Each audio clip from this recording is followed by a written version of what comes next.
Breaking news ये है कि झारखंड सरकार छात्रों की मांगों के आगे झुक गई है।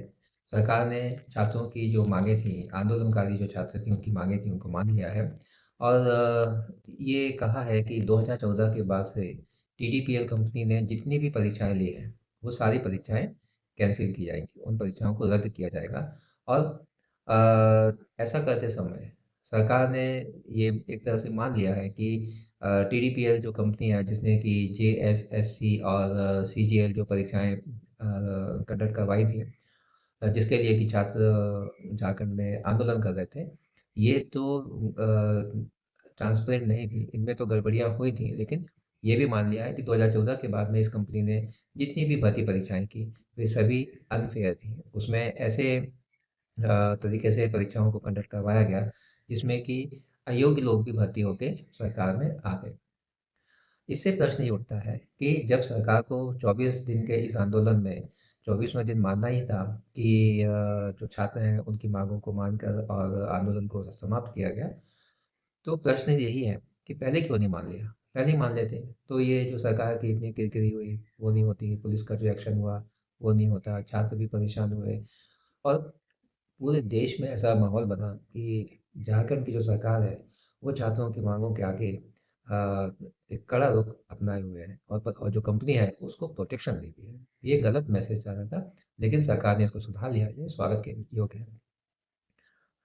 ये भी है कि परीक्षाओं में जो ट्रांसपेरेंसी होना चाहिए, फेयरनेस होना चाहिए, इसके बारे में कोई भी एक्शन प्लान सरकार ने प्रस्तुत नहीं किया है और ना ऐसी कोई मंशा जाहिर किया है कि सरकार एक कोई कमेटी बनाएगी या एक्सपर्ट्स की राय लेगी या जनता की राय लेगी या जो लोग इस तरह के काम करते हैं उनकी राय लेगी कि परीक्षाओं को कैसे बेहतर से बेहतर बनाना है जिससे कि सही लोग भर्ती होके आएँ। क्यों? कि सरकार का काम सिर्फ रोज़गार देना नहीं है, बल्कि एडमिनिस्ट्रेशन को और सरकार के जितने भी जो कंपोनेंट हैं, उनको स्मूथली ऐसे चलाना है कि उसकी जो योजनाएँ हैं, उससे राज्य का विकास हो, वहाँ के जो लोग हैं, उनको जो उनका जो जीवन है, उनकी जो आर्थिक स्थिति है, वो बेहतर हो, ऐसी योजनाएँ बनाना है। तो कौन लोग बनाएँगे? जो योग्य होंगे, जो सही तरीके से चुन कर आएँगे, जो आगे जाके सरकार की जो योजनाएँ हैं, उसमें जो क्रियान्वयन है, एग्ज़ीक्यूशन है, इम्प्लीमेंटेशन है और प्लानिंग है, उसमें महत्वपूर्ण योगदान देंगे। अब सरकार पूरी तरह से कोई भी सरकार हो प्राइवेट कंपनियों के ऊपर डिपेंडेंट हो गई।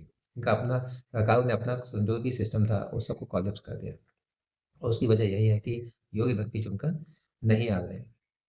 2014 के बाद की जो परीक्षाओं को कैंसल किया है तो उससे एक नया प्रश्न भी खड़ा हो गया है कि जो लोग भर्ती होके आए 2014 के बाद इस टीडीपीएल कंपनी ने जितनी भी भर्तियाँ की थी, तो ये मान लिया है सरकार ने कि वो भर्तियाँ 100% गलत थी।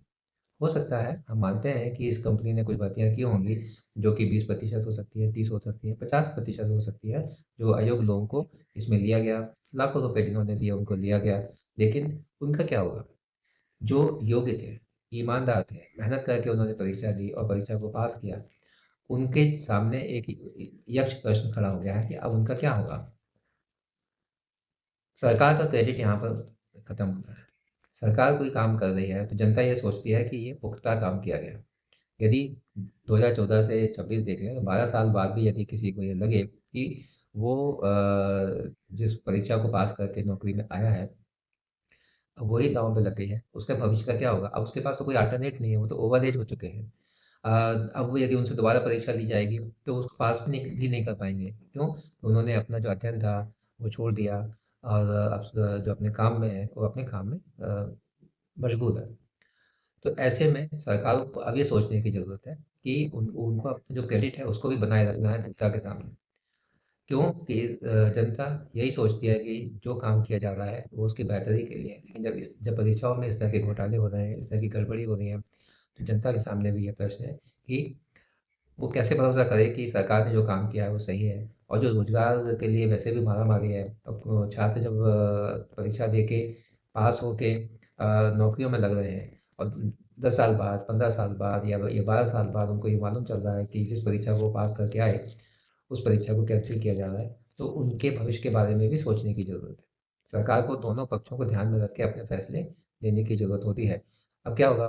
कोर्ट कचहरी होगी। वो ये जो 2014 के बाद जो लोग भर्ती होके आए, ये हाई कोर्ट जाएँगे, सुप्रीम कोर्ट जाएँगे, न्याय की माँग करेंगे।